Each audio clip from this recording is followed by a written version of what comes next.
விஜய் வந்து cine industry விட்டு போறாரு. நெக்ஸ்ட் அந்த இடத்தை ஆக்குபை பண்றவரு எங்க அண்ணன் தான். படம் பேர் வந்து ஆக்சுவலா இவங்க வந்து இப்ப வந்து ப்ரொடக்ஷன் நம்பர் வந்து ஸ்டார்ட் பண்ணிருக்காங்க. இன்னும் டைட்டில் டிசைட் பண்ணலாம்னு நினைக்கிறேன்.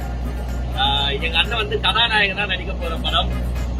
நான் கதாநாயகன் வச்சுட்டு ஜனநாயகன் எப்போ ரிலீஸ் ஆகுதோ அப்போ ரிலீஸ் பண்ணா இந்த படம் எப்படி இருந்தாலும் ஹவுஸ்ஃபுல்லா ஓடும். ஜனநாயகனுக்கு ஆப்போசிட்டா. இப்ப இது வந்து ஜனநாயகத்துக்கு ஆப்போசிட்லப்பா, எனக்கு ஆப்பு வைக்கிற இல்ல போட்டின்னு வந்துட்டா இறங்கி செஞ்சுதான் ஆகணும். எங்க அண்ணன் வந்து அப்பயே செய்வார் ஜனநாயகன்.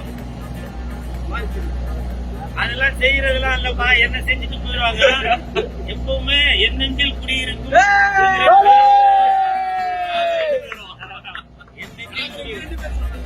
என்னுடைய நலவிருப்பிகள் எப்பவுமே எனக்கு பின்னாடி வாசிக்கணும்னு நினைக்க மாட்டாங்க, முன்னாடி வாசிக்கணும்னு தான் நினைப்பாங்க. இந்த நல்ல உள்ளங்கள் இந்த வார்த்தை வந்ததுல ரொம்ப சந்தோஷம். கண்டிப்பாக ஜனநாயகன் தான். காடு